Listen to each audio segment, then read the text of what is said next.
বাবা, চা। তুমি চা নিয়ে এলে? সরমা কোথায়? আছে, ওই চা করতে চেয়েছিল। তা চেয়েছিল তো তুমি চা করতে গেলে কেন? সকাল সকাল ঘুম থেকে উঠে চা করাটা আমার ছোটবেলা অভ্যেস বাবা। আমাকে বললে বললে, তোমার এই অভ্যেসটার কথা বাড়ির অন্য লোকেদের বলতে যেও না, তাহলে তোমার হাতে চা খাওয়াটা ওরা অভ্যেস করে ফেলবে। আর কোনোদিন যদি চা করতে না পারো, তাহলে বাড়িটাকে রণক্ষেত্র করে তুলবে। কাল রাত্রিরে বরুণ তোমার সঙ্গে কোনো রকম খারাপ ব্যবহার করেনি তো? না। বৌমা, 20টি বছর কোর্টে বসে বিচার করেছি, আমার চোখে তুমি ফাঁকি দিতে পারবে না। আমি যাই বাবা। শোনো,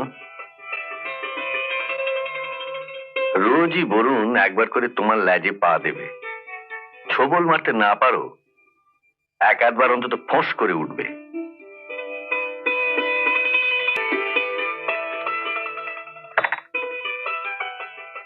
দাদা, চা। তুমি চা নিয়ে এলে? শর্মা কোথায়? ও এই বাড়ির বউ, ওকে একদিন চা করতে পারে না? হ্যাঁ, নিশ্চয়ই পারে। তোমরা 3 বউ বসে ঠিক করে না কোন বউ কবে চা করবে। আমি চা করবো? তো ও পারলে তুমি পারবে না কেন? তুমি তো বাড়ির বউ। ওর সঙ্গে আমার তুলনা করছো? একবার ওকে জিজ্ঞেস করো তো, ওর বাবাকে বিয়েতে গিয়ে দিয়েছে? দেননি, তবে দেবেন। হঠাৎ করে বিয়ে হয়েছে, তাই হয়তো কেনাকাটা সময় পায়নি। থামো, সময় পাইনি। আজ 3 দিন হলো ওর বিয়ে হয়েছে, দেবার ইচ্ছে থাকলে এর মধ্যে কি দিতে পারতো না? আমি যাই দাদা।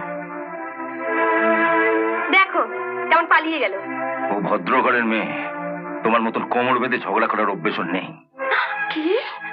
ও ভদ্র ঘরের মেয়ে আর আমি বুঝি কেন সকাল থেকে মুখ খারাপ করালে? যাও, চাটা দিয়েছে, খেয়ে না, যাও।